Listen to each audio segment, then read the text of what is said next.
Salut à tous, c'est Alexis, j'espère que vous allez tous super bien. On se retrouve du coup pour une nouvelle vidéo pour répondre à 30 questions qu'on me pose très régulièrement en tant qu'entrepreneur et surtout depuis qu'on a eu l'occasion d'interviewer des entrepreneurs assez connus comme Oussama Ammar, David Broman et bien d'autres encore qui arrivent sur la chaîne YouTube. En tout cas, pour augmenter l'algorithme, même si la vidéo te plaît moyennement, lâche un like, partage-nous en commentaire justement si la vidéo te plaît. Si tu as des concepts de vidéo aussi, n'hésite surtout pas à partager en commentaire ton point de vue. Ça, il n'y a aucun souci par rapport à ça. Justement, tu es le bienvenu si tu veux échanger avec nous sur un podcast ou bien par message pour donner des idées ou ce genre de choses. Bref, on ne perd pas plus de temps. Je prends mon téléphone et on est parti pour les 30 questions qu'on me pose le plus régulièrement en tant qu'entrepreneur. La première question, c'est quelle est ta routine matinale pour une journée productive? Alors, ce qu'il faut savoir, c'est j'ai mis énormément de temps à trouver ma routine matinale. J'ai lu beaucoup de livres qui disaient que se lever super tôt, c'est prendre de l'avance sur les autres et c'est justement pouvoir faire des tâches en étant un peu plus tranquille finalement quand tes équipes ne travaillent pas, etc. Ça te permet vraiment d'être tranquille. Moi, j'ai mis beaucoup de temps à trouver cette routine matinale. Pour moi, aujourd'hui, j'ai pas forcément d'horaire quand je me lève, hormis quand j'ai des rendez-vous impératifs. Pourquoi je dis des rendez-vous impératifs? Puisque je cale des rendez-vous jamais le matin entre 8h et 11h. Tout simplement, c'est un souhait parce que je trouve que je suis moins efficace en termes de lucidité commerciale et je suis moins efficace quand j'ai besoin de parler justement entre 8h et 11h. Alors ça, c'est un vrai souhait personnel de ma part. Maintenant, aujourd'hui, la routine, elle est très simple. C'est tout simplement, je me lève le matin, je prends mon petit café, je regarde tranquillement mes mails. Je souhaite une belle journée à toutes mes équipes parce qu'aujourd'hui, chez PM Corp, on est à peu près une petite dizaine. Donc, ce qui est dingue aujourd'hui, c'est que voilà, c'est ce petit message qui permet aux équipes de prendre du plaisir dès le début de la journée et d'avoir un message finalement de leur cofondateur qui leur permet de se dire allez, eux, ils sont déjà debout dès le matin et ils ont la dalle, ils ont envie. Donc, ça leur donne un peu ce smile-là. Et puis après, ce qu'il faut savoir, c'est que toutes les vidéos YouTube, tous les podcasts, tout ce genre de choses, je le tourne généralement en fin de journée. Pourquoi en fin de journée? Parce que c'est là où je suis le plus efficace. Et donc, j'ai pas forcément, pour répondre à la question, pas forcément de routine. C'est plus, voilà, je me lève tranquillement quand je suis opérationnel pour me lever. Donc, des fois, ça arrive de me lever à 7h30, parfois à 8h, 8h30. Jamais au-delà de 9h, hormis pour les vacances. Mais voilà. Très simplement, je me lève le matin, j'envoie les messages à mes équipes, je fais toute la partie administrative et puis après, j'enchaîne sur des tâches justement toute la journée, répondre aux messages, répondre aux appels, etc. Et en fin de journée, je prends du plaisir à créer du contenu, à partager des visioconférences avec d'autres entrepreneurs. Et puis après, ce qu'il faut savoir aussi, c'est que tous les mercredis à midi, on a une réunion commerciale et tous les lundis midi, une fois sur deux, donc une semaine sur deux, on a une réunion avec toute l'équipe PM Corp qui représente aujourd'hui un peu plus de 15 personnes tout simplement. Donc voilà pour répondre à cette première question. Quel est ton conseil numéro 1 pour rester motivé?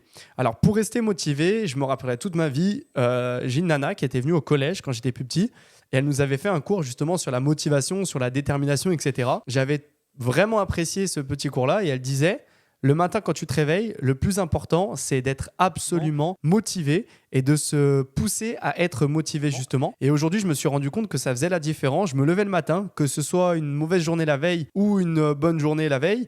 Je me lève le matin en me disant allez, c'est une nouvelle journée, je prends du plaisir, je me régale et je t'assure que si toi derrière la vidéo tu fais ça demain matin en te réveillant, tu verras que si tu obliges ton cerveau à te dire que c'est une belle journée, tu verras que ça sera une belle journée et j'en suis convaincu. Donc chaque jour, je me lève en me disant cette journée, ça va être du régal. De toute façon, on n'a rien à perdre. Il y a des gens qui souffrent de maladies, il y a des gens qui ne peuvent pas entreprendre. Aujourd'hui, vis ta vie, prends du plaisir sur ta vie et tu verras que si tu te lèves le matin avec le smile, tu auras une méga bonne journée et le soir, tu verras, tu te diras putain, mais la journée est passée tellement vite. Quel est le livre que je recommande en ce moment? Alors ça, c'est une question qu'on me pose hyper régulièrement. Le livre que je recommande en ce moment, je suis pas un très grand lecteur. À savoir que j'ai lu beaucoup de biographies. Pour moi, la plus belle biographie que je vous conseille de lire, c'est celle de Marc Simoncini, le créateur, cofondateur de Mythic. Mythic, c'est l'application de rencontre pour ceux qui ne le savent pas. Et c'est une biographie qui vous permet de prendre du recul sur tout l'aspect entrepreneurial, sur l'aspect motivation, sur l'aspect détermination. Et moi, je trouve que c'est un mec en or, donc je dirais la biographie du coup de Marc Simoncini. Comment surmontes-tu les moments de doute? Alors ça, c'est une belle question parce que c'est vrai que des doutes, quand tu es entrepreneur, tu en as hyper régulièrement. Comment surmonter ces doutes aujourd'hui? Déjà, j'ai de la chance d'avoir un associé sur lequel on a la même vision des choses et la même philosophie finalement et la même physionomie des choses. Donc aujourd'hui, à chaque fois que j'ai un doute, moi j'essaye de beaucoup en parler à mon associé. J'essaye aussi de beaucoup écrire. Même si je fais quelques fautes d'orthographe, j'ai un petit livre sur lequel j'écris un peu toutes mes pensées. Ça me permet de prendre du recul finalement sur ces pensées en tant que lecteur, mais aussi en tant que finalement auteur, parce que ça me permet de me dire, une fois que j'ai fini d'écrire tout ce que je pensais, je prends le temps en tant que lecteur de lire un peu tout ça, et ça me permet de dire, mais finalement ça c'est pas un doute, c'est juste une petite interrogation que tu te mets dans la tête. Et donc aujourd'hui, pour soulever tous ces doutes, une part mon associé, et une seconde part, du coup, le petit livre dans lequel j'écris toutes mes pensées. Et ça me permet de vraiment savoir où est-ce que je me situe et quelle est la vision des choses sur ces pensées-là, tout simplement. Quelle est la leçon la plus importante que tu aies apprise dans les affaires? Alors déjà, ne faire confiance à personne. Ça, c'est vraiment un point extrêmement important parce que le client avec qui tu t'entends bien aujourd'hui, ça ne voudra pas dire que tu t'entends bien avec lui demain parce qu'en fait, il a le rôle du client. Donc ça, vraiment, essayer de prendre en compte tous ces aspects-là, c'est hyper important. La confiance aux autres te permet de te sentir mieux et te permet d'être plus élaboré sur ton business et te permet aussi de prendre les bonnes décisions. La situation la plus inspirante, la question c'est quelle est ta situation inspirante préférée? Alors la situation inspirante préférée, c'est vrai que j'en ai plusieurs. Pour moi aujourd'hui, c'est pas forcément sur l'entrepreneuriat, mais c'est plus sur le sport de haut niveau parce que je compare énormément le sport de haut niveau et l'entrepreneuriat. Pour moi, c'est le cas par exemple de Kylian Mbappé.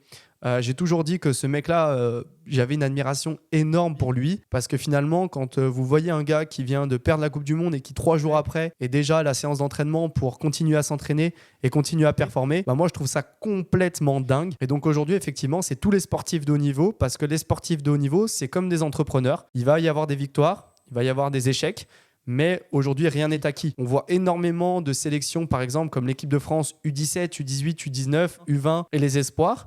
Et ben, on voit beaucoup de joueurs qui ne sont pas là en équipe de France A par la suite. Parce qu'en fait, des fois, ils se reposent sur leurs acquis. Et donc, finalement, la situation la plus inspirante, c'est Kylian Mbappé. Parce qu'il était peut-être pas forcément en sélection U17, U18, U19.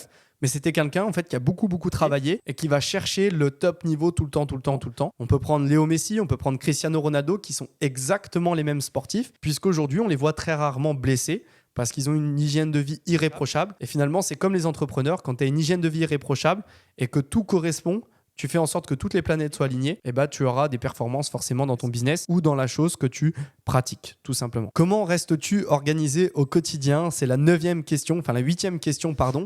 Comment je reste organisé au quotidien? Donc ça, c'est quelque chose d'hyper délicat parce que je suis pas quelqu'un de très organisé. Par contre, aujourd'hui, j'utilise beaucoup d'outils qui me permettent d'avoir une régularité dans mon travail et je le dis souvent avec Mathéo. Aujourd'hui, les performances de PM Corp, la boîte du coup qu'on a montée avec Mathéo, reposent vraiment sur la régularité et la linéarité. Je suis pas quelqu'un qui va faire énormément de tâches d'un seul coup, par exemple en une journée, mais je suis quelqu'un qui va justement essayer d'établir sur le long terme des tâches qui vont me permettre d'avoir des objectifs sur le long terme.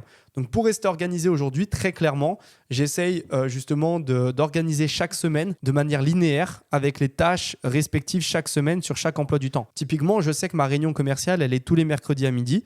Donc je sais qu'entre 11h et midi, je prépare ma réunion commerciale pour débriefer. Exactement pareil pour mes semaines, ça fonctionne exactement pareil. Je reste organisé le mieux possible de manière à vraiment pouvoir avoir de la régularité. Et parfois, si j'organise une tâche, par exemple le lundi matin, qui est par exemple d'envoyer des mails à tous les membres de mon équipe pour avoir un rapport commercial, et ben, si j'ai pas cette tâche à faire, je peux me concentrer sur autre chose. Donc j'essaye en fait chaque semaine d'avoir des créneaux spécifiques sur lesquels je fais des tâches spécifiques, et à savoir que le métier d'entrepreneur, on a toujours des nouvelles tâches. C'est pour ça que généralement tous les mercredis après-midi, tous les mardis après-midi, j'ai des créneaux qui sont complètement ouverts qui me permettent justement d'établir justement des tâches qui sont finalement de dernier moment. Donc pour rester organisé, j'ai un agenda dans lequel j'établis toutes mes tâches et après, si j'ai pas une tâche à faire ou une tâche qui saute, bam, j'essaie de la remplacer directement. Donc c'est vrai qu'en tant qu'entrepreneur, être organisé, c'est pas facile parce que tu as toujours de nouvelles choses. Par contre, c'est un vrai plaisir parce que tu as toujours des choses qui innovent, tu as toujours des choses que tu n'as pas l'habitude de faire et c'est un vrai régal à chaque fois, tout simplement.